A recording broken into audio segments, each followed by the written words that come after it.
You cannot argue with what this guy has done. And because of that, he will go down as a Michigan man, a Michigan legend, and in many cases will be considered the greatest coach in their history. College football has never been better. Interest has never been higher. I believe that we are at the dawn of the golden age of college football. It was an epic day of college football. It was one of those days where you fall in love with the sport all over again. Hey, what's up, everybody? Emergency edition of the Joel Klatt Show. We told you as soon as we got any news that we would be out, and here we are. Jim Harbaugh headed to the Los Angeles Chargers, as I've been kind of speculating ever since they won the national championship. This is a good fit for Jim Harbaugh. This is a team that's ready to win in the National Football League. They've got a quarterback that's ready to win in the National Football League. This is a perfect position for him to go. He is one of the best, if not the best, coach currently going in our sport in college football. I know Kirby Smart fans would disagree, but I'll give you some context of why I will say that here in just a moment.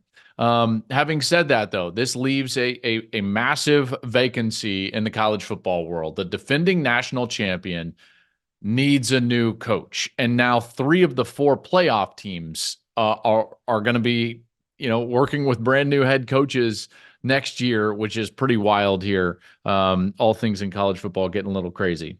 All right, so let's take this one thing at a time here. Let's take it first from Jim Harbaugh's standpoint. As I've told you ever since they won that game against Washington, this makes a lot of sense. Jim has done everything that he came to Michigan to do, and he is going to be remembered as a legend for doing it. He came to return them to the promised land, and that's exactly what he did. Now, for some, maybe it took a little bit too long, but he did it. And so there's nothing left to prove at Michigan. Now, if he wanted to stay, he could have stayed and been pretty comfortable and probably still been very successful at Michigan. But he's also still an incredible competitor. And there is one area where he has not gotten it done, and that is winning a Super Bowl at the next level in the National Football League, whether it was as a player or as a coach. Got close, obviously, and that loss to his brother against the Ravens with the 49ers. But now he's headed back, and that's going to be his goal. And he's going to try to go and win a Super Bowl, obviously. And Charger fans should be incredibly excited. If you happen to be a Chargers fan and you're watching this, I think Jim Harbaugh is one of the best coaches in the sport. He does such a phenomenal job of building a fundamentally sound, tough, competition-oriented football team. They're always a throwback team. They're always physical, and they are tough to beat. Every level, everywhere that he's ever been. And it's not going to be any different with the Chargers. That team is going to be a lot better. And I know it's a tough division, obviously, with Patrick Mahomes, but I would be really surprised if the Chargers aren't one of the elite AFC teams maybe next year or certainly in the years to come. That's a roster that's ready to win, and this is a guy that just understands the sport. You watch his teams, even the coaches. By the way, there are guys that don't like Jim Harbaugh. That's obvious in the coaching ranks. And even the guys that don't like him watch his teams and they're like, man, they're really well coached. Man, they do everything really well. They play hard. They run to the football. They're physical. And at least for the last 3 years at Michigan, they had an incredible culture. And that's what he's going to bring to the Chargers. So that's that aspect. There's also an aspect of why deal with the NCAA. Excuse me. If I'm Harbaugh, there's no way I want to deal with the NCAA. Look at what's going on right now. They're getting a notice of infractions about a recruiting dead period. They're still going to be under investigation for the Connor Stallions issues. And in his mind, he's like, what? Why? He already had to serve 6 games of a suspension this last year. It was going to be more.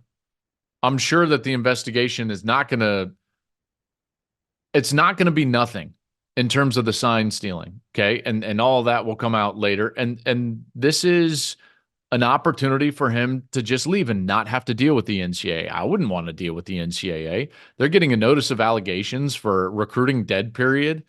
Meanwhile, kids are pulling up to their national letter of intent signings and Lambos. Come on.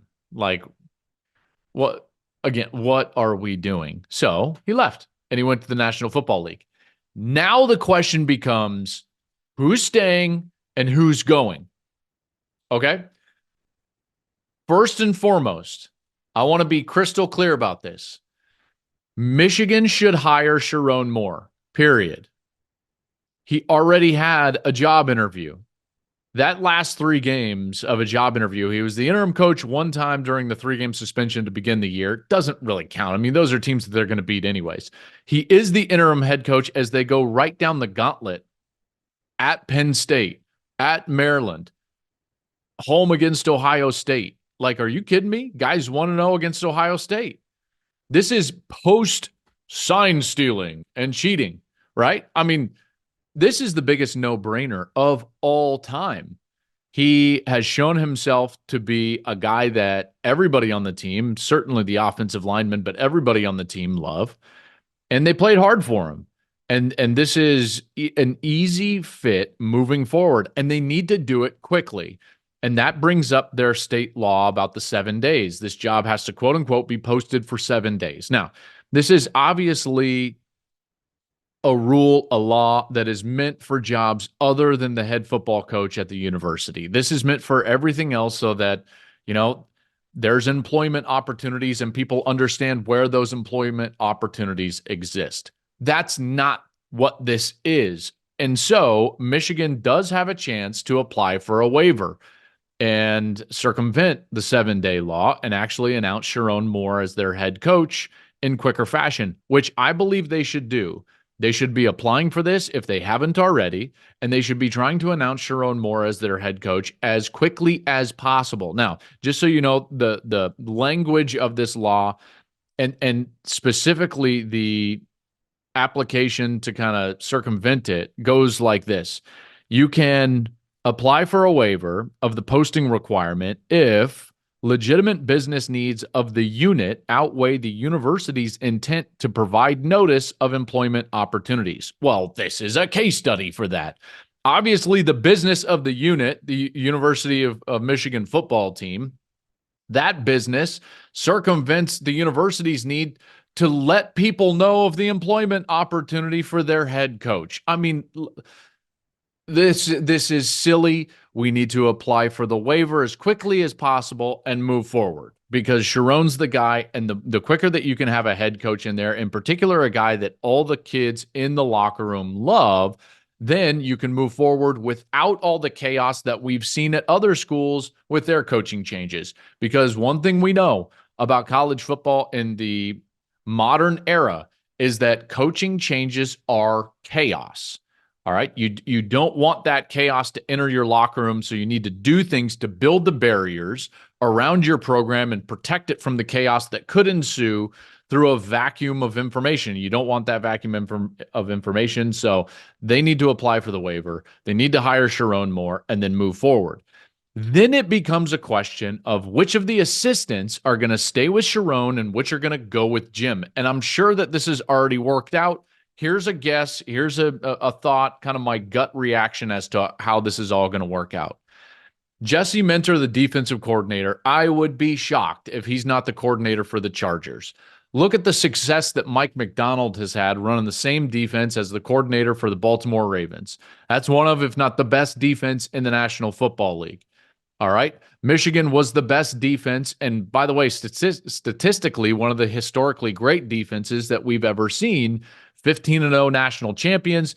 Jesse cut his teeth in the NFL as a Ravens assistant, kind of a analyst style assistant with Mike McDonald. And he's always wanted to get back to the National Football League to test himself on the highest level. This is going to be his opportunity. I do believe that Jim takes Jesse Minter and he's going to take him to the Chargers.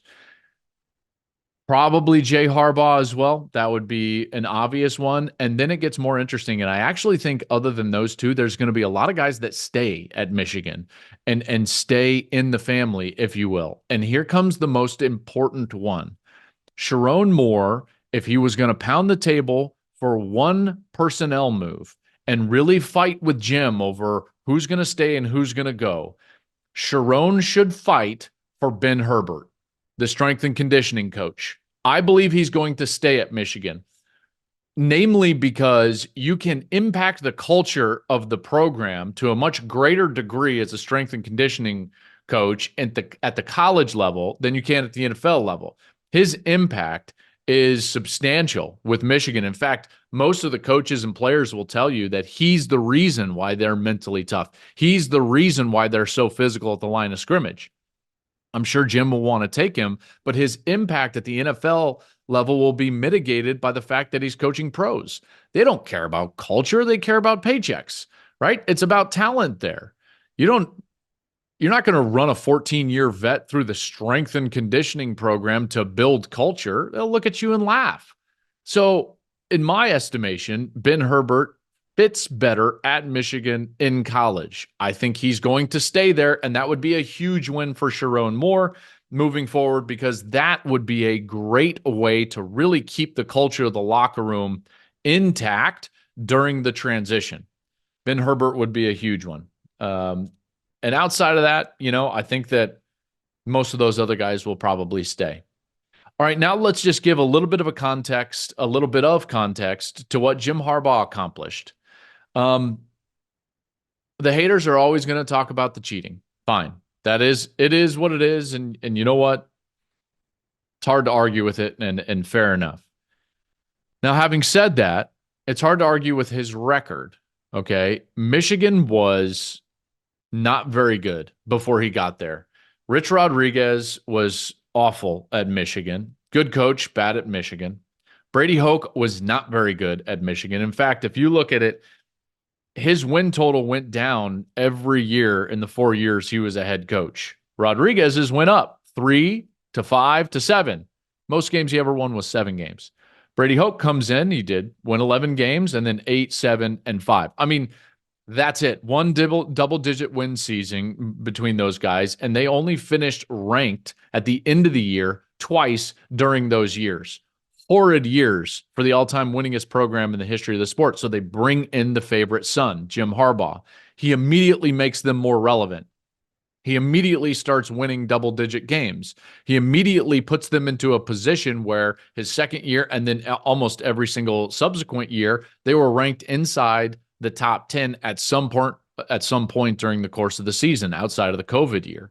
All right. So they were just incredibly relevant. Now, he began to draw the ire of some fans because he couldn't get over the hump of Ohio State, or even you could make an argument kind of road tests when he was an underdog, bowl games, those types of situations. And then all of a sudden, post-COVID, things change. He gets his brother's defense. McDonald comes in. Jesse Minter comes in. The offense really solidifies itself around Sharon Moore as the offensive line coach, first tight ends coach, then offensive line coach, then play caller.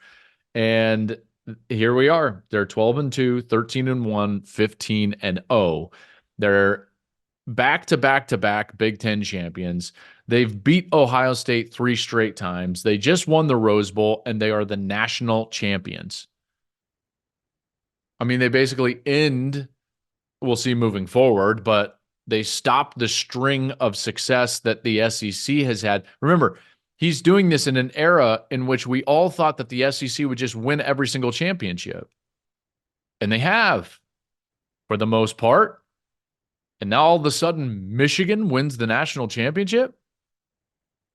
You cannot argue with what this guy has done. And because of that, he will go down as a Michigan man, a Michigan legend, and in many cases will be considered the greatest coach in their history. I know they've got Fielding Yost. I get it. They got Bo Schembechler. Schembechler never won a national championship.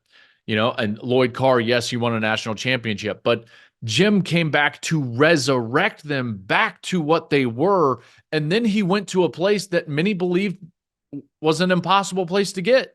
15-0 in modern college football and winning the national championship, beating Alabama in the Rose Bowl. The guy's going to go down as a legend.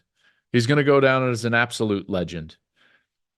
So that'll have it. That'll do it. I will be back with any more information, and we'll break this down a little bit further when I record on Sunday. So that's Monday's podcast. But yeah, big news. Jim Harbaugh to the Chargers, kind of as we've expected. I told you that was going to happen. That's what has happened now. I told you Kalen DeBoer was going to be the coach at Alabama. That's what has happened. I think Jesse Minter is going to go to the Chargers. I think Sharon Moore is going to be your Michigan head football coach, and he needs to be the head football coach as soon as possible. Remember to follow the show. Subscribe to the show wherever you're listening to this podcast. Make sure to subscribe on YouTube as well and leave a comment, and I'll jump down there and jump in those comments. And then follow us on social media, wherever you like to social media, at Joel Klatt Show. Thanks for listening. We'll be back on Monday with more Joel Klatt Show. Thank you for watching the Joel Klatt Show YouTube channel. And if you liked this clip, make sure to like it and subscribe to the channel, and you can stay up to date on all of my college football coverage.